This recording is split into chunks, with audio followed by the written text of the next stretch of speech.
வணக்கம். நல்லுணவு நம் உணவு இந்த அலைவரிசைக்கு உங்க எல்லோரையும் அன்போட வரவேற்கிறேன். வழக்கமா கோவக்காய் வச்சு சாம்பார் அல்லது பொரியல் செய்வோம். ஆனா ரொம்ப குறைவான பொருட்களோட இந்த கோவக்காவையும் சேர்த்து அம்மா ரொம்ப சுவையா ஒரு குழம்பு வைப்பாங்க. அதை தான் இன்னைக்கு இந்த காணொலியில பார்க்க போறோம். புதுசா சமைக்க பழகுறவங்க கூட இந்த குழம்பு வச்சிடலாம். அவ்வளோ எளிமையானது. இப்ப இந்த காணொலியில போயிட்டு இந்த குழம்பு எப்படி செய்யறதுன்னு பார்க்கலாம் வாங்க. குழம்பு செய்ய தேவையான பொருட்கள் என்னன்னு பார்ப்போம். கோவக்காய் 1/2 கிலோ, ஒரு கோவக்காவை 8 அரிஞ்சு எடுத்துக்கோங்க. அடுத்தது பெரிய வெங்காயம் 3 இந்த மாதிரி பொடியா நறுக்கி எடுத்துக்கணும். பச்சை மிளகாய், கருவேப்பிலை இதெல்லாம் உங்களுக்கு காரத்துக்கு எவ்வளவு தேவையோ அதுக்கு தகுந்த மாதிரி எடுத்துக்கலாம். அடுத்ததா கடுகு, உளுத்தம்பருப்பு கொஞ்சமா, வரமிளகாய் ஒரு 5 மிளகாய் இருந்தா போதும், மஞ்சள் தூள் கொஞ்சம், பெருஞ்சீரகம் ஒரு தேக்கரண்டி, சிறுபருப்பு 150 கிராம், ஒரு மூடி தேங்காய், கொஞ்சமா பெருங்காய பொடி. இது தவிர எண்ணெய் கொஞ்சம், உப்பு கொஞ்சம். முதல்ல இந்த சிறுபருப்பை கழுவிட்டு இதை ஒரு அவிப்பான்ல சேர்த்துக்கணும். அது கூட கொஞ்சமா பெருங்காய பொடி கொஞ்சம் போட்டா போதும்.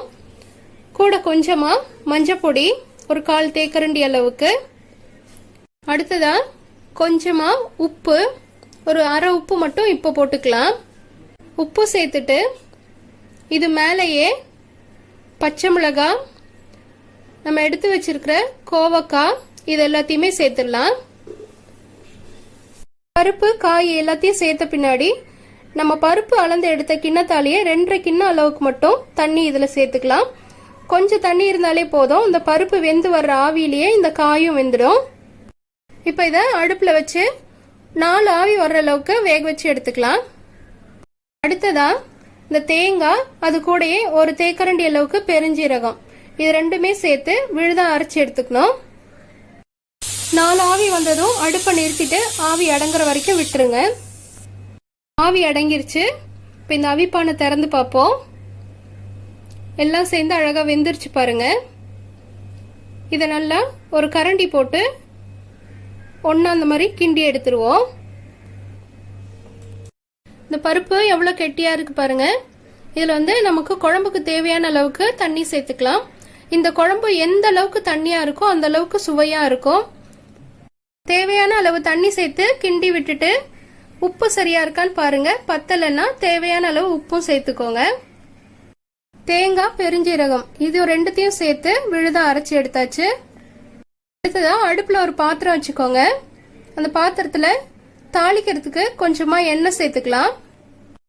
எண்ணெய் நல்லா காஞ்சதும் கடுகு, உளுத்தம்பருப்பு, காஞ்ச மிளகாய் இதெல்லாம் சேர்த்து வெடிக்க விட்டுடலாம். கடுகு வெடிச்சு அடங்கினதும் கருவேப்பிலை, அடுத்ததா வெங்காயமும் சேர்த்து வதக்கி எடுத்துக்கலாம். வெங்காயம் நல்லா வதங்கிருச்சு.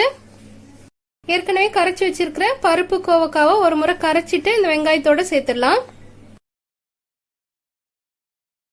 இது கூடவே அரைச்சி எடுத்த தேங்காய், பெருஞ்சீரக விழுதியும் சேர்த்துடலாம். தேங்காய் விழுது சேர்த்துட்டு ஒரு முறை கிண்டி விட்டுருங்க. இந்த குழம்பு நம்ம ரொம்ப கொதிக்க வைக்க போறது இல்ல, தீய குறைச்சி வச்சிருங்க. குழம்பு கொதி வரதுக்கு முன்னாடி ஒரு முறை இந்த மாதிரி கிண்டி விடுங்க. இல்லைன்னா நம்ம சிறுபருப்பு சேர்த்ததுக்கு உடனே அடி பிடிச்சிரும். இப்ப நீங்க பாக்குற மாதிரி ரொம்பவுமே குறைவான தீயில ஒரு 2 நிமிடம் இந்த குழம்பு கொதிச்சா போதும். அவ்வளவுதான், அடுப்பை நிறுத்திடலாம். நம்ம அலைவரிசையில ஏற்கனவே உருளைக்கிழங்கு, சேனக்கிழங்கு வறுவல்லாம் எப்படி செய்யறதுன்னு போட்டிருக்கோம். அது எல்லாமே இந்த குழம்புக்கு ரொம்பவுமே சுவையா இருக்கும். இதை கண்டிப்பா நீங்களும் உங்க வீட்டுல செய்து பார்த்துட்டு உங்களுடைய மேலான கருத்துக்களை கீழே உள்ள கருத்து பெட்டியில பதிவிடுங்க. நன்றி.